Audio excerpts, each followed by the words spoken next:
I think it goes without saying I'm not going to be putting fan art on a lot of these for just a little bit because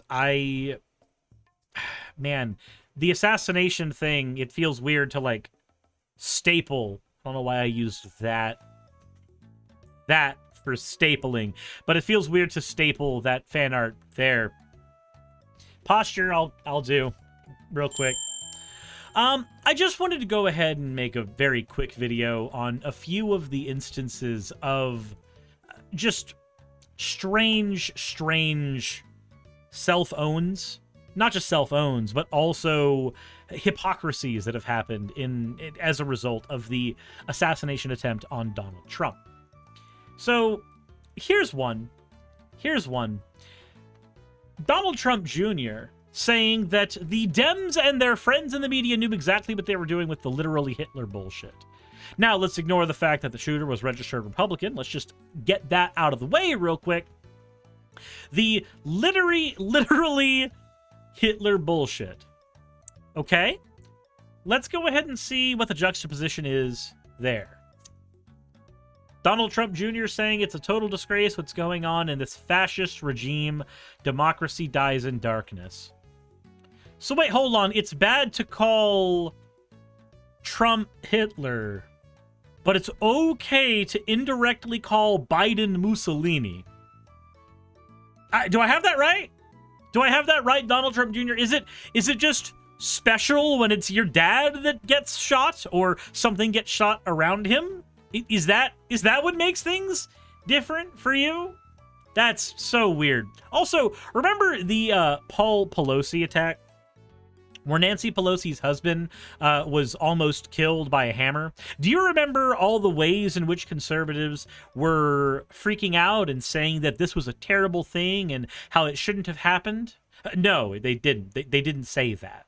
What actually happened was people like Ben Shapiro said that people shouldn't politicize the attempted assassination of Paul Pelosi. But don't worry, Conservative Self-Owns has us 100% in the bag on this.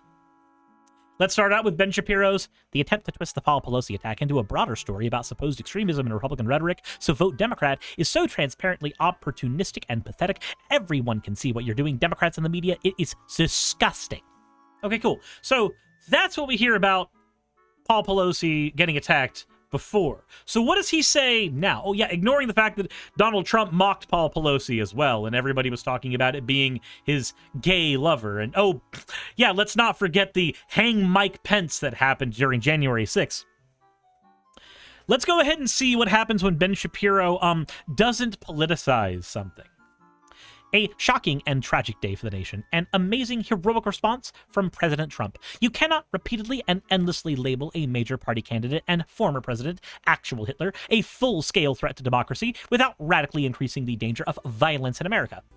This danger has been obvious for years and engaged in by nearly everyone on the left, up to and including the current president. We are in a hideously ugly new era. But don't worry. Spinning the Paul Pelosi attack into anything is bad, but spinning the Trump attack, that's A-okay, Ben Shapiro. That is 110% grade A American-fed bullshit. So that makes it fine. That makes it okay. That one's just so weird to me. And, you know, it's not just Shapiro. It was also Donald Trump's son with his got my Paul Pelosi Halloween costume ready, where he said the left-wing media and political hacks are actually trying to both sides. Some psychopath attempting to assassinate my father, just when you think they can't get any lower. Right, some psychopath attempting to assassinate your father. That's what makes it really bad. Meanwhile, this is how you responded to some psychopath attempting to assassinate the then husband, falling things, the husband of Nancy Pelosi. I'm supposed to care? I'm supposed to try to be better than this? I can be better than the floor. I can be better than the floor. That's really easy to do. It's not difficult. Also, isn't it so weird that after the assassination attempt on Donald Trump that was actually orchestrated by a Republican voter. Isn't it so weird that people like Marjorie Taylor Greene are going on record to specifically blame Biden for this? Remember, it's bad to call one political person actually Hitler, despite, you know, everything they're actually advocating for in Congress. That's bad. But saying that President Biden is directly responsible for the assassination attempt on Donald Trump, that's apparently fine. I don't know. It's not me saying it. I'm really disgusted because here's why. Just earlier today on a fundraising phone call, and I'll quote, I want to make sure I get it right. Joe Biden told his donors that it's time to put Trump in a bullseye.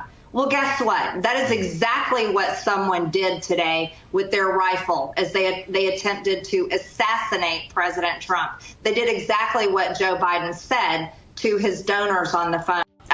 So an obvious turn of speech, an obvious play on words is bad. Really, really bad. This is the right's attempt to pretend this is a Democrat dog whistle of some variety. Meanwhile, this is what's actually being said by Republicans. They're saying that Biden was directly responsible in one way, shape, or form for the assassination attempt on Trump. Now, what do you think happens if everybody's favorite person has only one threat? Gee, I wonder what you would have to do about that. The domestic terrorism is bad, but only when my side's not the one doing it. I do not think that violence is the answer to any of this, because once we start engaging in violence, then it's very hard to figure out where we actually stop engaging in violence. But as of right now, violence has been enacted, so expect things to get a little more cacophonous as time goes on. But don't worry. Mark Robinson decided to go ahead and turn the rhetoric up just a little bit more. Remember, we are not allowed to talk about engaging in violence. That would be very bad. That would be an absolutely horrible thing to do. Meanwhile, you know, it was a time when we used to meet evil on the battlefield, and guess what we did to it? We killed it. We didn't quibble about it. We didn't argue about it. We didn't fight about it. We killed it. Some liberal somewhere is going to say that sounds awful. Too bad.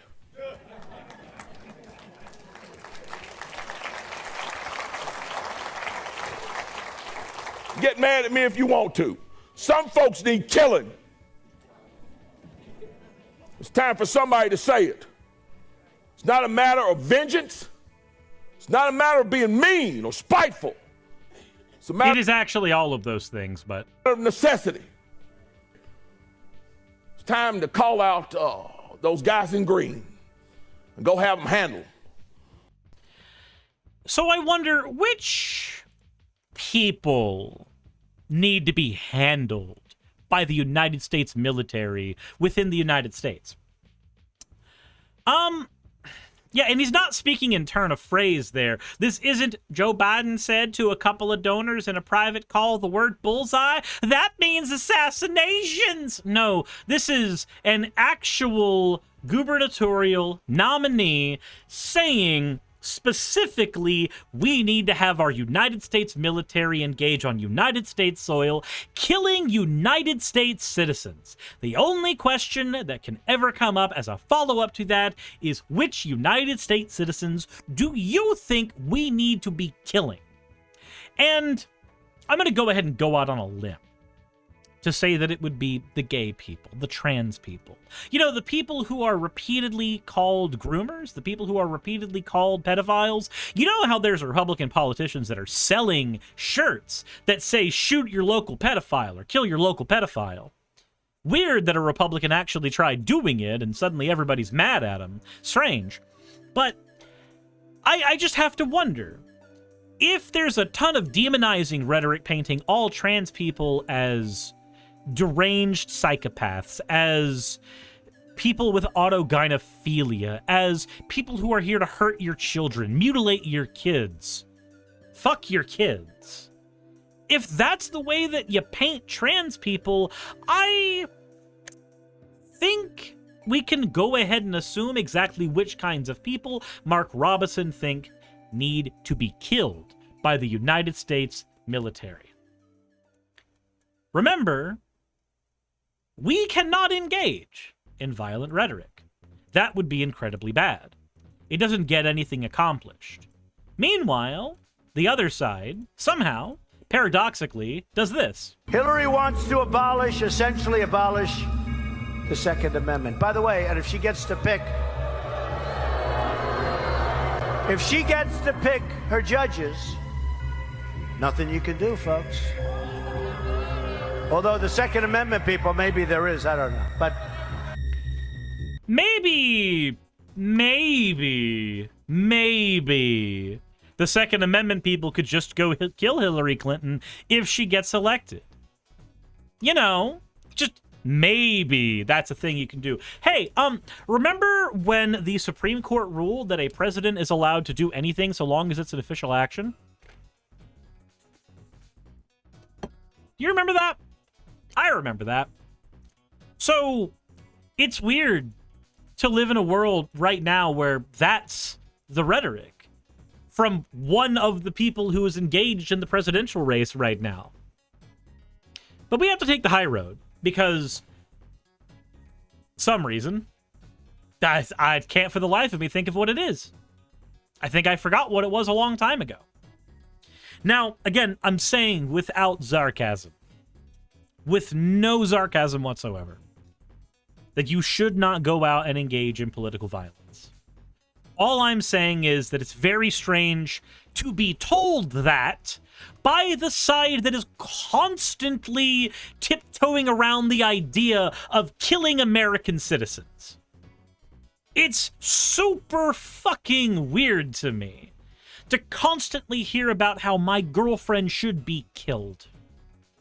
And the myriad ways in which Republicans want to do it via civil war or via legislation.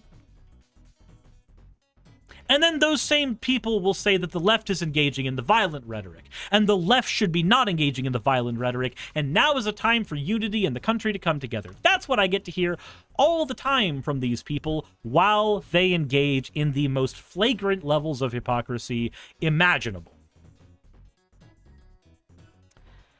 I don't quite know how to take it. I don't quite know what I'm supposed to do with any of that information. I don't know if there's anything to do with any of that information. Not really.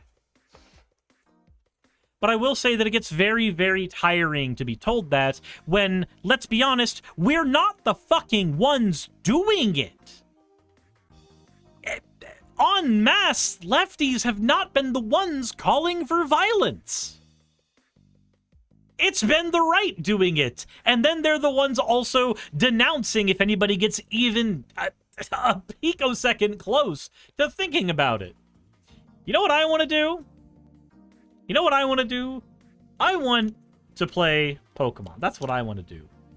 I want to chill, and I want to just play video games. That's what I want to do. I want to ignore everything going on in the country right now. That's where I'm at. As far as I'm concerned, I've gone out and canvassed and bitched out my politicians and made an entire channel where I talk about this all the time. As far as I'm concerned, I've done my part. Unfortunately, we don't really live in that reality, and I have to get up tomorrow and do this again. And again. And again. Because someone somewhere is going to tell me that it's my side engaging in the political violence rhetoric. Because somebody said the word bullseye once. Ignoring every single thing that comes out of the mouths of their side that they don't condemn literally ever. I don't know how to take these people seriously. I don't think I can take these people seriously. And I'm supposed to root for the badassedness of Donald Trump. Nah. But maybe it would be a good idea to go out and buy a gun today. Maybe it would be a good idea to buy a little bit of ammo today. Maybe it would be a good idea to just make sure that your human rights are a little more protected. After all, the Second Amendment people have been frothing at the mouth. Have been frothing at the absolute mouth about the ways that they want to take away your rights with a gun, with, you know, things like civil war, maybe make it that much harder for them to do that if things get to that point. I don't know. Let me know what you think in the comment section below. Hit the like button if you haven't already. Insert end of video tagline here. Hey, I just quickly want to give a thank you to all of my wonderful patrons who keep this show running. YouTube and Twitch are a pretty bumpy ride at the best of times, and the stability a Patreon provides me is worth more than I can say here. I'd also like to thank each and every one of my $20 and up patrons here, and they would be Red Joker, Blitzkrieg, Cameron, Dren, Jemshin, Smiling DM, Poundini, Mabbity Babbity, Naomi, Isaac, Agamotto, Jordan, Ravi, Giuni, Kiratorian, Prisma, all of you, I'm not saying that part, and Starlight. And finally, thank you to everyone else that helps keep this channel alive. While you're here, why not check out another video? And thank you for watching.